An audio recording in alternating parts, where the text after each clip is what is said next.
So a very warm welcome to Dr. Muhammad Ridha here today with us. And before we begin, I would like to introduce to the audience about Dr. Ridha. So Dr. Ridha is a senior lecturer in the Department of Mechanical Engineering and an associate member of the AMMP Center at the University of Malaya. He obtained a Doctor of Engineering from Utsunomiya University, Japan in 2015. Prior to his doctoral study, he worked in Yamazaki Maza Corporation as a senior mechanical design engineer, focusing on CNC machine design and evaluations for mass production and customization. So currently he's collaborating with the Joining and Welding Research Institute, JWRI, Osaka University, Japan, to promote the friction stir welding process to be implemented in the manufacturing industry in Malaysia. The project explores the possibilities of joining similar and dissimilar materials such as polycarbonate, aluminium, or aluminium with stainless steels, and so on, for the lightweight applications in the automotive industry. Now, in terms of relation to topic today, in managing of the current pandemic, Dr. Ridha also developed a Mask Sterilizer machine to disinfect N95 for reuse, and also design an aerosol collector during dental treatment for infection prevention. So a very warm welcome to you, Dr. Ridha, and it's our utmost pleasure and honor to have you here with us today. Thank you, Theo. Thank you for inviting me for this podcast session. Okay. Yes, we can start the discussion. Yes, sure, Doctor. So, okay, we'll start with the first question. So, the topic here today is the development of a Mask Sterilizer machine to disinfect N95 for reusage. So, what was your motivation, or what gave you the idea for this Mask Sterilizer machine? Okay, as an engineer and also as a design engineer, okay, the nature of our work is to design, invention things, for the benefit of the people. Okay. But for this particular innovation or invention, actually we received input from Dato' Adiba that there is a needs to design and develop this kind of device. Then we received, we had collaborators from a company that they invited us to design and develop this device during the MCO. So the nature of and design engineer always want to design new things, but just design new things without any input or any needs is you don't feel so motivated. So when we receive this call, okay, from the community, that there is a needs, there's a requirements, means that it could be useful for the people. Therefore, I become very anticipated, very motivated, and very enthusiastic to start this project. And it started during the MCO when we all locked down. I did the design, improved the initial design, and then we fabricate some of the parts. We did machine in-house in the Department of Mechanical Engineering. Other parts we outsource from outside, and there are also some other parts, like the quartz glass we bought from overseas.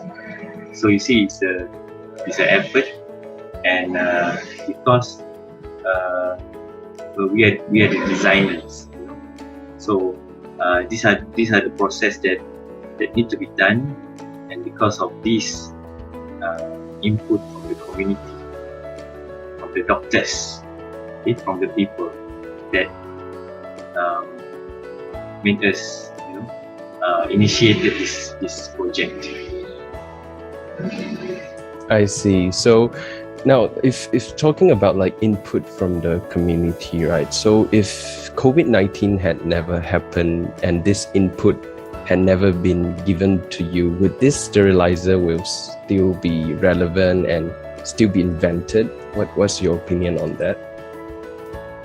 Yeah, the basic concept of the sterilizer on the machine is actually using UVC, C range of the ultraviolet rays to destroy the virus protein or DNA. So not only COVID, actually it can disinfect various type of viruses, bacteria. So this theory or concept or technology is not new. It has been discovered long time ago. So it's very old technology. But we use this old technology in this application. Okay? This time for COVID, but also it has a lot of functions. It can disinfect any surfaces, even without, in the case of COVID, for example, in hospital applications, in surgery rooms, operation rooms. So I think it has a lot of functions. Just for this particular case, the use is for N95 mask. Okay, but in actual application, it can be any item that you want to disinfect. Yeah, I totally understand and agree with that.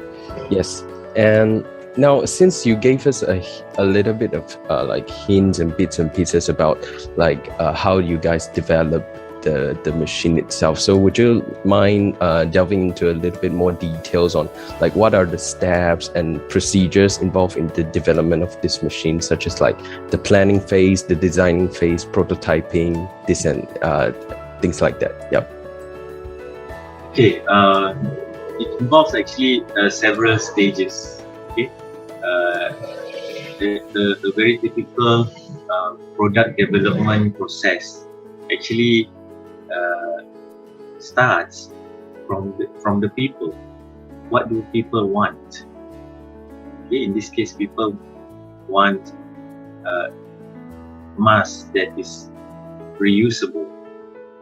Okay, so the scenario or the background of that project was that in the case of mask shortage for the frontliners in hospital where N95 mask is necessary.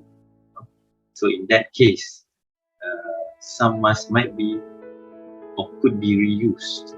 So to ensure that mask is free from COVID-19 virus, so we need a method to disinfect the mask. Okay, so we receive a initial design of the machine. It's a very open inside. Then we just put the mask in the machine, and we have protocol from FDA, from the USA. It states that it needs to be disinfect or under or exposed under the UVC for a particular intensity and for a particular period of time. Okay, so based on this protocol, okay, we designed a machine that can be used not only for one mask, but for a multiple number of masks. In this case, we decided that initially we do 9, so 9 masks. Okay, so we have an array of 3 by 3. Then we put the mask in the tray, then expose it under UVC top and bottom for 7 minutes. Okay, but there was always an issue. Okay, our collaborator Victor, he concerned about the cross-infection between the mask during the disinfection process itself. He mentioned that what if one of the masks got virus and the other mask is clean, but we put in one container, then it could infect the other mask, then it could possess a risk.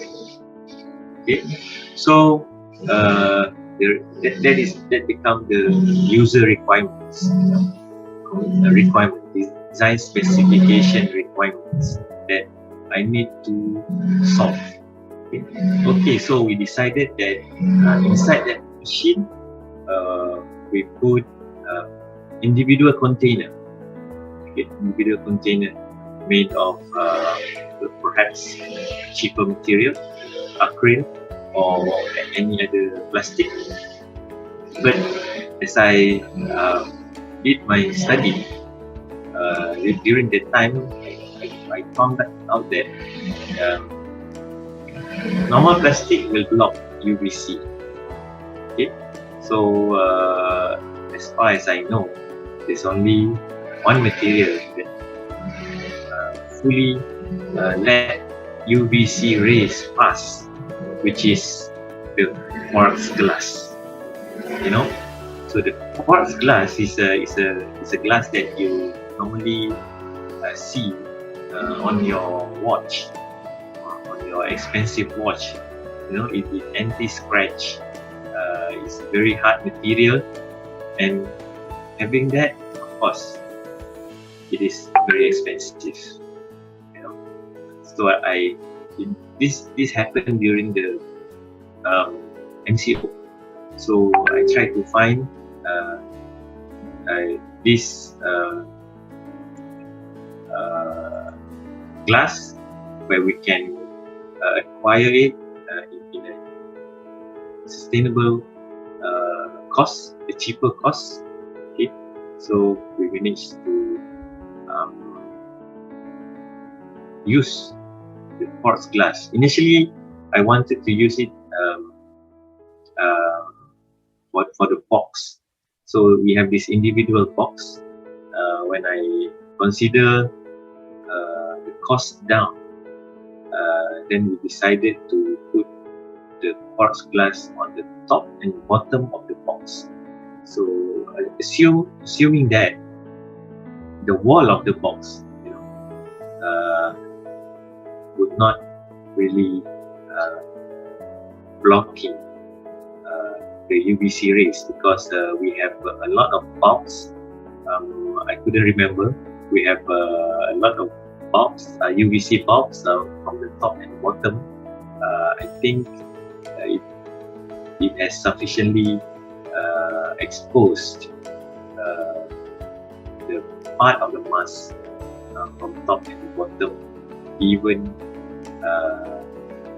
we use plastic acrylic sheets as the wall of the individual box, because most of the light comes from top and from bottom.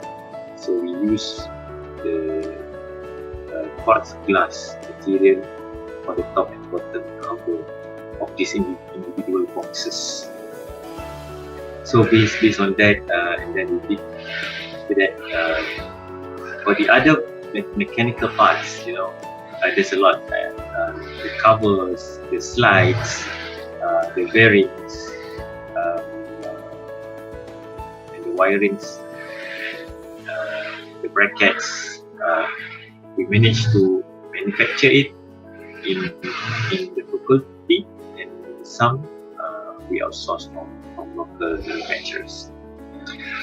As a result, we managed to produce the machine with individual box to prevent cross-contamination. That works based on the protocol. Within 7 minutes, it could 100% kills the COVID-19 viruses on the mask. However, the drawbacks for that system is that the UVC itself could cause the filtering function of the mask to reduce if used for multiple times. Okay, so that study has not been done yet. Okay, has not been done within this project. Okay, for literature review, for other papers, okay, we have seen study being done, and we acknowledge for several types of N95 masks, the filtering function will be reduced. So there might be a limitation on how many times you want to reduce the mask. As for the design itself, this is the first time we designed the machine, the device, and we managed to produce. I think it's almost near commercial level machine. Except that, from a mechanical design point of view, there's a lot to be improved. For example, the current machine weighs about, I think, more than 50 kilo. So I believe it's something that we can work in the next improvement stages. This could be or should be reduced to about maybe 30 kilo by reducing using a correct material, reducing the cover thickness, and so on. I see, Doctor. So when you were designing the machine itself, did you have any reference or anything to design it based on, and anything like that? Yes, it was actually based on initial design that does not have quartz glass box. We received the design from our collaborator in the US. It was for one mask device, so we don't have the concern for cross-contamination among the masks. So based on this single mask disinfection machine, we improved the design, and we add more space, and we add this individual quartz glass boxes to prevent the cross-contamination. I believe that there is the novelty point of the invention. Yes, I agree so too, Doctor. I believe it's a big improvement upon the first concept that was given to you, and I think it's a very, very beneficial improvement. So how do we, as from a perspective of a consumer, operate the machine potentially in the future when it goes to a more commercial use. So is it simple to use, or is it quite complicated for the consumer? It's actually quite simple. Only that if we can add automation function, it could be improved in terms of user-friendly, maintenance and ergonomics. Okay? Humans tend to make mistakes, okay? But we can prevent that using design. Okay? We could add a function to automatically lock the machine and release it only after after 7 minutes or after the disinfection process has been completed. So there's a lot of improvement that could be made. I'm working on it to go through the right channel to work on this improvement with my teams. And then I think the one that we have provided to the BUM could give us good input on proposal of improvement, because those are the real person who use the machine for disinfection. So the feedbacks from the field test, I would call, will be essential. Yes, Doctor, I absolutely agree with that. And I think since it is more steered towards the use in the healthcare system, do you see it in use for the normal household setting as well? Yes, initially it is intended also for the heavy use scenario or background in the big hospitals, but it could be applied in household. We have seen UVC devices, for example, recently one popular electrical appliances maker has developed their UVC air disinfection. Okay, so it use exactly the same technology, because you see the concept is that we wash our hands, we wipe the surface, okay, but we couldn't do much on the air. Okay? So that's where the gap or the loophole, because the virus transfer basically on the air aerosol that we breathe, or the contact of surface, the skin that we touch through fluid transfer. So basically only these three methods. Okay? But we wash our hand, we wipe the surface, we couldn't do much for the air. So the technology to disinfect air, I believe, is what we need now. Apart from the vaccination program, yes, but this is what more that we can do for the next step to cleanse the air. So using the same technology, the device or the technology UVC could be applied in many areas of the household. Maybe not the same machine, but I'm referring to the same methodology, same technology, in order to reduce the infection or kill the virus. I see, Doctor. So in terms of like, if it was if it were to be open to the household use, what would be the cost for it, and do you see it as being a affordable device for just normal citizens, or what's your opinion? Yeah, during the development of the machine, actually, apart from the um,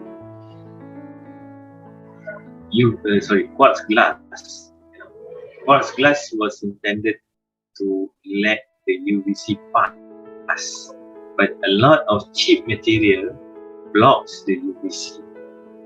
So if we not considering this individual quartz glass material, the other material for that machine is all cheap in the cost, except the UVC bulb itself. So the next expensive parts in that device is actually the UVC bulbs. So these UVC bulbs actually contains mercury, and therefore it's expensive. Not familiar, however, with the technology to generate ultraviolet rays. Okay? But I did some study, it contains mercury, and therefore the process is a little bit complicated. That what makes the cost is quite high for the bulbs. So as long as it is in high demand and can be manufactured in a huge amount, I believe the maker could reduce the cost. And in this case, I believe the machine could be made more affordable. Yes, Doctor, I'm looking forward to it being more affordable as well. Now, since we're talking about the UVC bulb, so I would like to add an additional question upon that. So, how was the effectiveness of the machine tested, and was it in the laboratory, or how is it done? Yeah. Okay, we had the machine tested by T-Direct. Okay. Before that, yes, the technology is already, it's already old, and many research papers already tested the efficacy of UVC on COVID-19. But to confirm that, we did the test in T-Direct, tropical PID, Tropical Infectious Disease Research Institute and Education, okay? which head by Professor Zali now. Okay, so we had tests being done over there to expose the virus on the mask, expose it on UVC for 7 minutes, and we study the virus viability after that. And for that particular condition, we confirm that the virus has been killed. I see. That's a very clear explanation, Doctor. Thank you for that. And since you mentioned it is already an old technology, so has it been implemented in the healthcare centers worldwide, or will it be in the future? What's your opinion? I think in the past, the main concern for this UVC method to disinfect virus was that you see it destroy virus and bacteria protein, as well as human protein. So if you expose it on your skin, you could get skin cancer. And if you look at it frequently or in a long exposure, it could destroy your retina. So,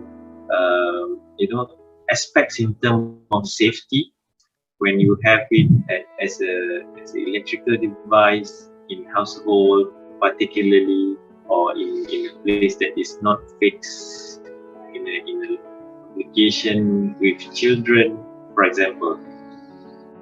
So it could be high risk and danger. It is effective, but it also have some drawbacks.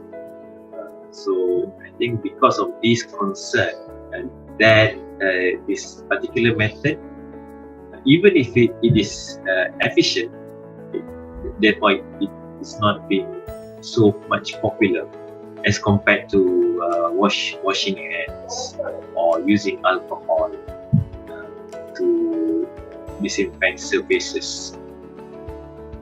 But the move has been a research direction towards UVCB, if I'm not mistaken, sorry, which also can kill the COVID-19 viruses, coronaviruses in this case.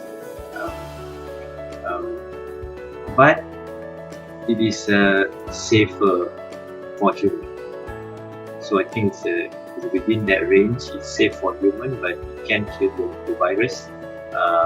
Perhaps the efficiency is lower than UVC because it has a lower energy. I see, Doctor.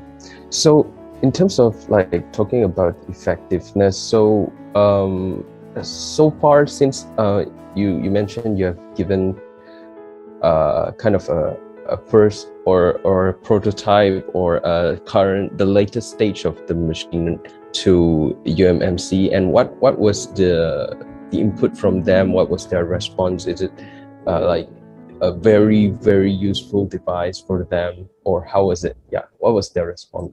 I have yet to receive input from Victor, but I hope I will get some feedbacks from him based on the real person who use it, maybe the nurse, the doctors. So based on these feedbacks, I'm looking forward to improve the machine, improve the design, of course, and also if it's good, then we should get some recommendation to sell it more. I see, Doctor. So I know you mentioned this just now, but just to confirm to the audience again, so can we just keep sterilizing the mask infinitely, or is what would be the recommended limit for now for the reusage? I think for that particular machine, using UVC, a couple of times would be, I think, no problem, no issue. 1 or 2 times, okay. We can put in the machine, sterilize it, then we can use it. So perhaps you can use it for 1 or 2 days. Okay? When you disinfect it, you use the next day at work. Okay? But beyond that, I think thorough study need to be done, okay, to evaluate the filtering function of that mask, because this UVC itself, it has these powerful rays and also generate heat that will significantly deteriorate the mask filtering function over a long period of time. need to continuously keep expose it. I see, doctor. So also you mentioned that the UVC light rays are very powerful and could potentially be quite dangerous to the human eyes and humans affect the humans in general in a bad way. So what's your opinion on like the advantages versus the disadvantages of this mask sterilizer to disinfect the mask? Yeah. We didn't compare the efficiency between using UVC and using alcohol, or using this other method also, maybe hydrogen peroxide, a cheaper version, or using soap. Okay. And this other technology also using plasma, or only using filter for in terms of filtering the air. In filter, we have HEPA filter that could filter the virus itself. So we need to compare the efficiency of all these methods, and then I think some discussion on the advantages of using UVC could be presented. I see, doctor. Thank you for the explanation. So also just to clarify another kind of like myth, so can the sterilizer also be used to clean other surfaces or other materials other than the mask material? Yes, definitely. It can be used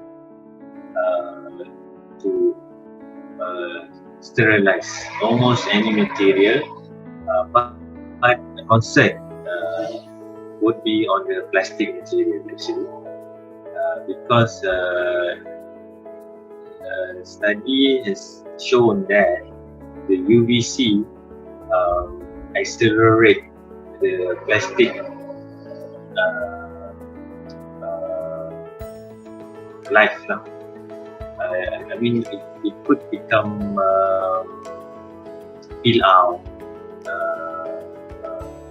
cracks in plastic due to the UVC itself. However, for other material like glass, metals, seems no issue. So the plastic, this also happens over a long period of time. It's not instantaneous, but maybe until a few days or months. But definitely it could damage the plastic material. I see. Thank you, doctor, for that explanation. So now we'll steer a little bit away from the mask sterilizer machine itself. We'll go a little bit more general. So what are the future innovations that have the potential to kind of revolutionize the medicine in handling infectious diseases from the point of view of engineering? And also, have you seen any like ongoing or developing innovations that might be coming out soon? Yes, I think since COVID-19, we see a lot of innovation in medical field, particularly like the shower unit to disinfect virus using hydrogen peroxide and so on. But one particular concern is actually in the field of dental, where we have some diseases. Maybe we can wait for this prescribed medicine, but in the case of dental patient who seeks dental treatment, because through mouth cavity, if that patient has COVID-19, this could possess very high risk to the doctors and nurses. Okay, so this is one of the areas that we've seen some innovations, and I also have engaged in a collaboration with Prof. Jacob, Associate Professor Dr. Jacob from the dental department, and we are developing some device for the use of containing the aerosol generated from the mouth cavity during dental treatment to reduce the risk of infections to the doctors and nurses. I see, doctor. So apart from, just out of curiosity, apart from the aerosol collector for the dental treatment, are there any like side projects that you're doing or developing, if you don't mind sharing to the audience? Yeah, I always want to invent things, but you see, we need opinion. We need to hear from people like you, then medical students. When you go doing your practical, for example. So what are your main concerns for infection, preventing the infections? So based on these feedbacks, inputs, we design things based on the requirements, based on the needs. And only by doing that, we could design or we could invent something useful. Because just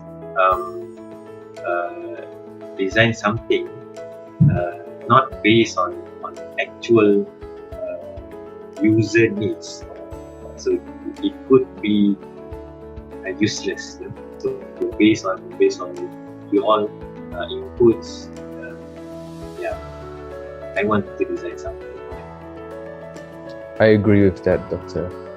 So since we're talking about the bridge between engineering and medicine, so do you think that engineering is closely related to medicine, and what's your opinion on the future of both of this industry working together?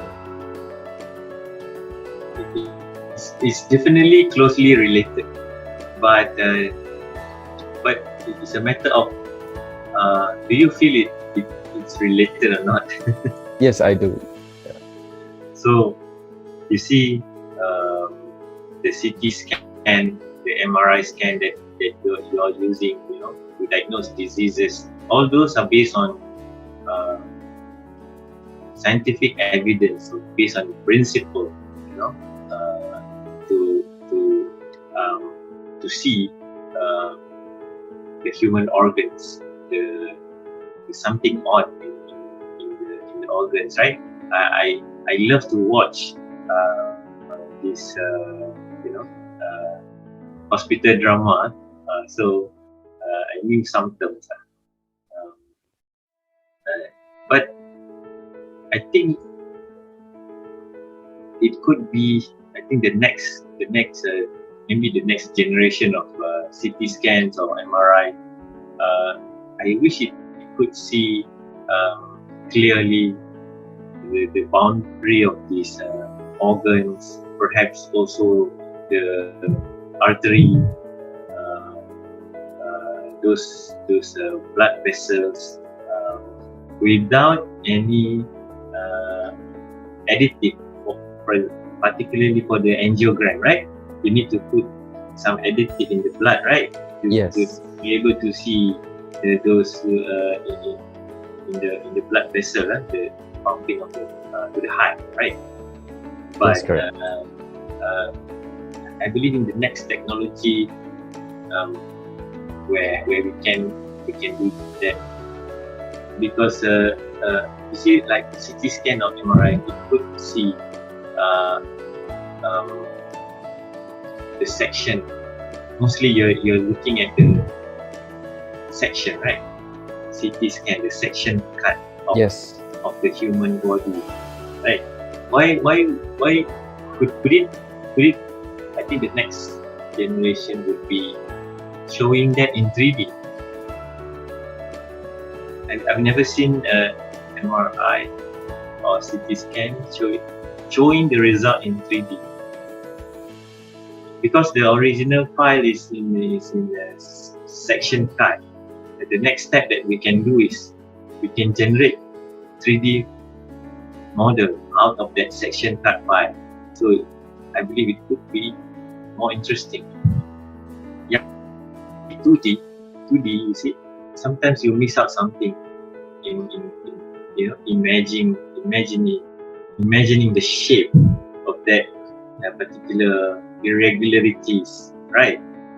But if you can view that in 3D, you can, I think, on the spot you can see, because that those how many pictures you have to see at that particular depth on that particular picture.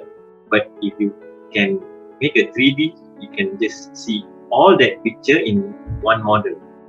So I don't, yeah, I was just my imagination. Yeah. Yes, I totally agree with that. That would definitely benefits the doctor very much in terms of diagnosing and seeing things clearly. So this is an additional question from me again. So since you talked about the development and the advancement of the engineering industry, so do you see the possibility of like the advancement of machine learning overtaking the medicine industry or the doctor's job in a sense? Yeah. I watched this in a drama, in a Japanese doctor drama, where they use AI to detect diseases. So the AI, of course, has all the database. So based on the symptoms, the condition of the profile of the patients, so it detects. At the level it could detect the disease, but what it don't have is it don't has human touch. It don't has human inside this AI system. Yes, it could be perfect, but it could help you in some of the cases, but I don't think it could help in certain cases where it miss some, perhaps it could miss feelings.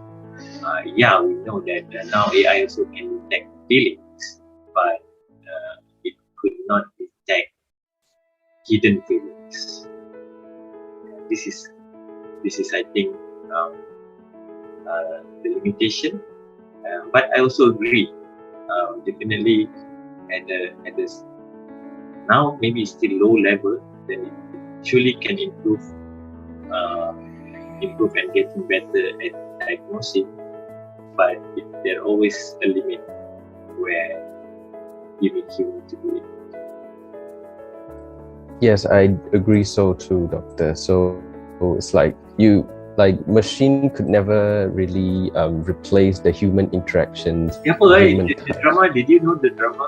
The Japanese drama about this one? I'm not too sure about that, but maybe you can recommend to the audience. Okay. Yeah, maybe Dr. Ridha, you can recommend it to the audience. Maybe you can mention the name for it. Do you remember the name for it? I'm so old. Okay, no worries, doctor. So, all right, coming down to last few questions. Dr. X. Dr. X. Yeah, Dr. X, right? Yeah. Okay. So yeah, I think the audience for can search it out lah. So now we're down to a last few questions. So do you see enough engineers or medical doctors working and contributing to innovative medicine, engineering in general, and how can we encourage more medical doctors to contribute in this innovating the new machines for the medicine? I think both parties, I think, doctors, medical field and engineering field, we should continuously improving our skills. Skills in that's what the spirit of lifelong learning. When you are at a certain field, that should not be only your scope.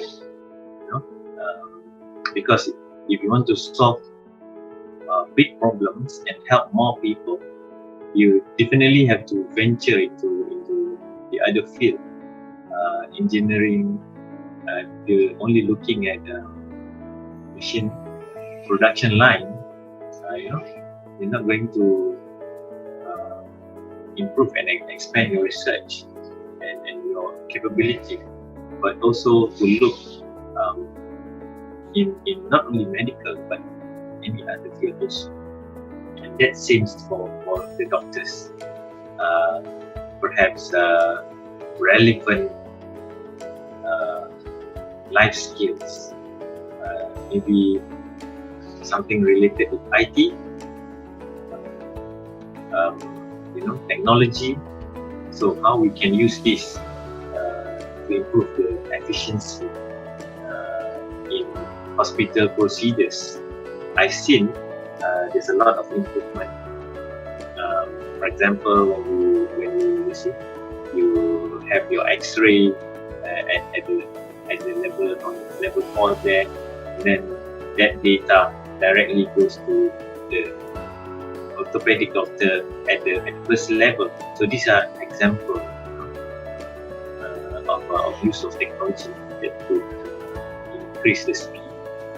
Before we have to wait for the X-ray film and then bring the film to the doctor to see and check. So those days are gone.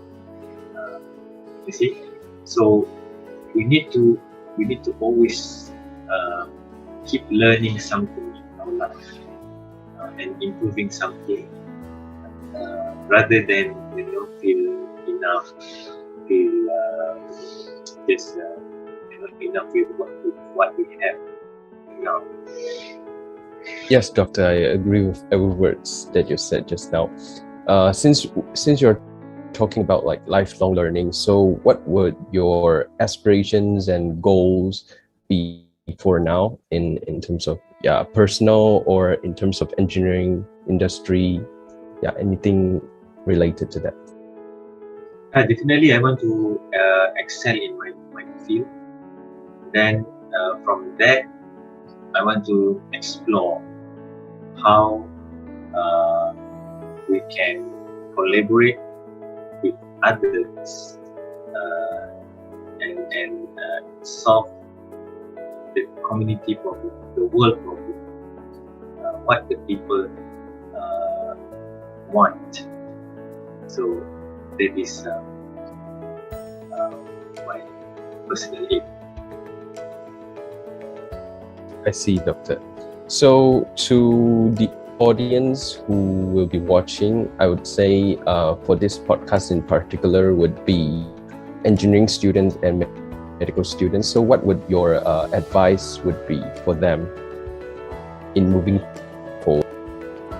Okay, any student, not only medical students, including my students, I always advise them to be hungry, to stay hungry all the time, hungry of knowledge,